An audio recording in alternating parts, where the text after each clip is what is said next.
Hello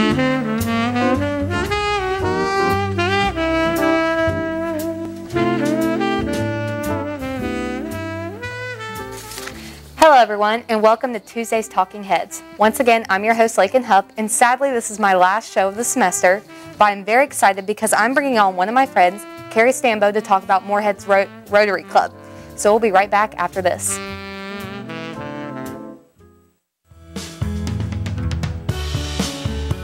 No matter where they go. No matter how high they soar. They never forget where they learned to fly. Once an eagle, always an eagle. Once an eagle, always an eagle. Once an eagle, always an eagle.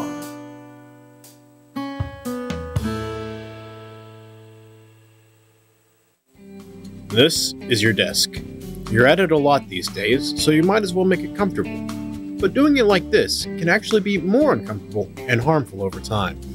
Sit up in your chair and sit back slightly, letting the chair support you. Place the top of your monitor at eye level, and keep your keyboard in front of you, setting your mouse to the side. Now you're ready to get back into those web conferences we've all grown to love.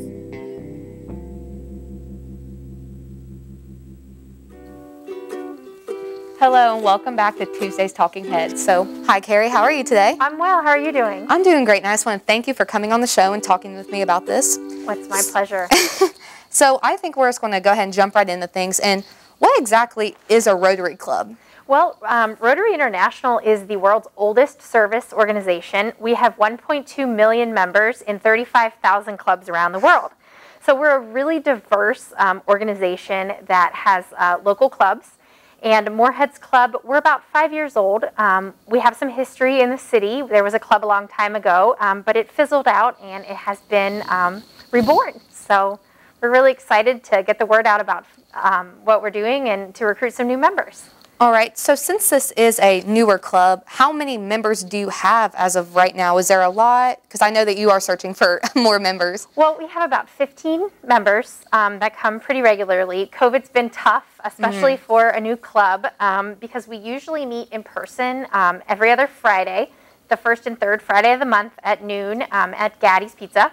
So for the last year, we've been doing Zoom meetings, which are a little difficult. Okay. So, since you brought up, because of COVID, how have you been able to recruit new members? Because a lot of the times I see around campus, like clubs meeting in and around campus or in ADUC saying like, hey, come, be a part of my club. So how have you been doing that? We've been doing a lot of social media, of course. We have a fundraiser on International World Polio Day.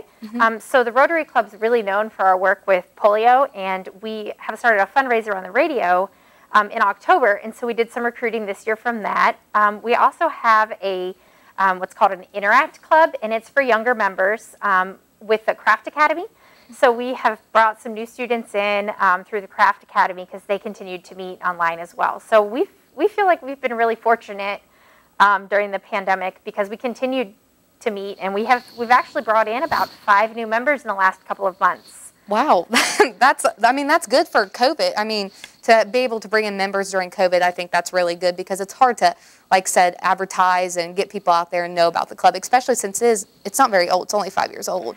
Yeah, that's our biggest challenge is getting the word out, letting folks know we're here, and then, of course, recruiting them and then keeping our members interested because of COVID. Because, at its heart, Rotary really is about networking and about that fellowship you get with people and bringing diverse people together to do social projects and to work on service projects. And so it's just been a really unique challenge. But we've been able to do some projects with a little interaction.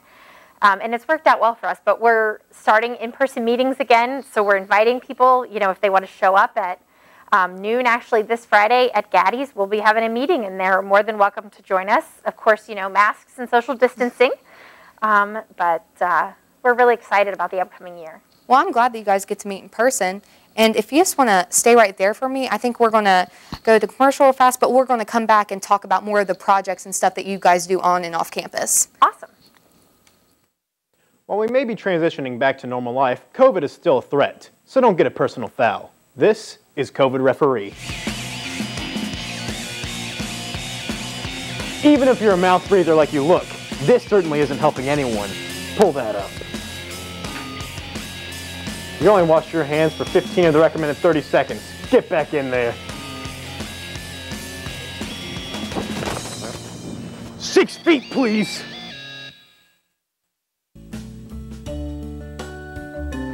At MSU, I know I can succeed because of our professors. And while I may disagree about the amount of homework at times, I know I can count on them to be there for me. So thank you for making more head a home and each class a family.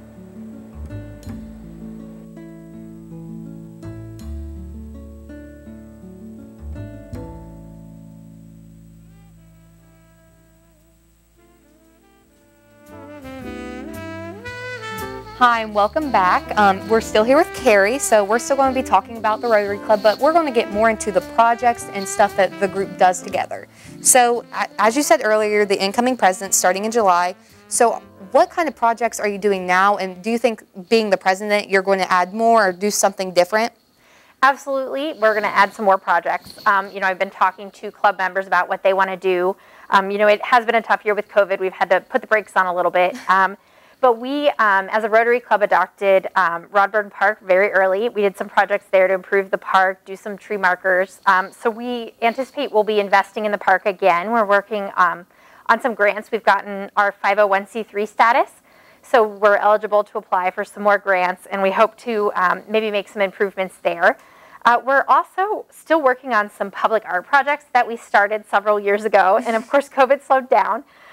One is a project with the schools to do a K through 12 mural. One from every grade will select a piece, and that'll go on the home health building. We're partnering with St. Clair on that. But we're waiting until the kids get back in school because working with the art teachers, it was really difficult this last year. But we also are moving ahead on a project that will go on the Pasquale's Pizza building. Jan Bishop's asked us, to partner with her for that. And the beautiful mural that went up on the front side, ours will be on the side, on the Bats and Oats side, and it'll be like a quilt of artwork. So we have a public call right now for artists who have lived in Round County, including former and current MSU students are invited. And we will publicly jury that art and make a selection. There'll be 15 5x5 murals that will go on and create a patchwork. So we're really excited about that. And we also have a public art symposium that has been delayed since, I think it was supposed to happen in March 2020. So we have rescheduled it for 2022.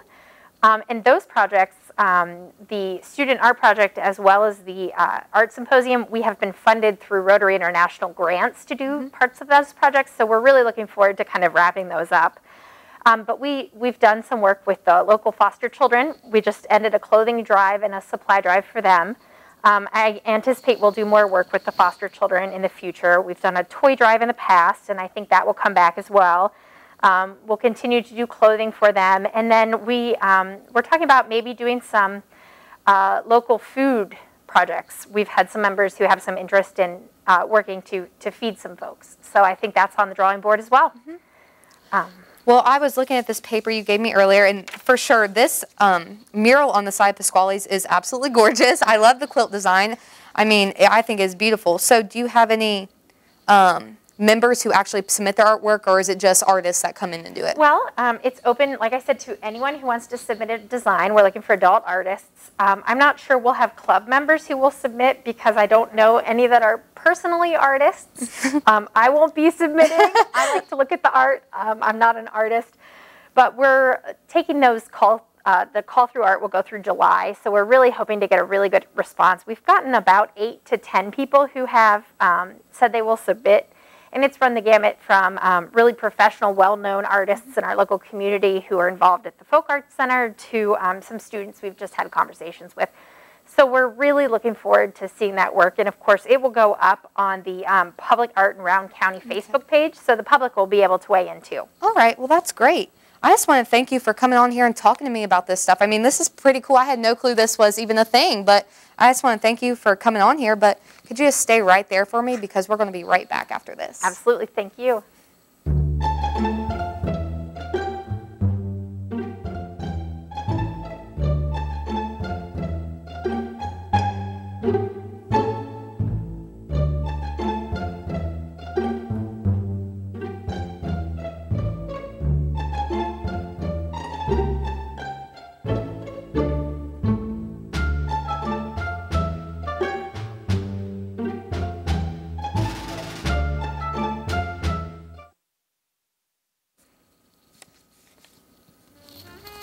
All right, everyone, welcome back to my final episode. And once again, we just want to thank Carrie for coming on the show today, so thank you very much. Thank you.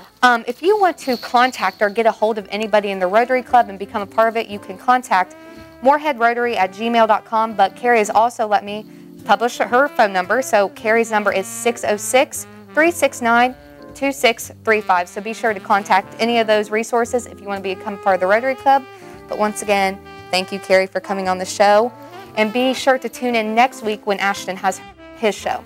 So I guess we'll see you next week.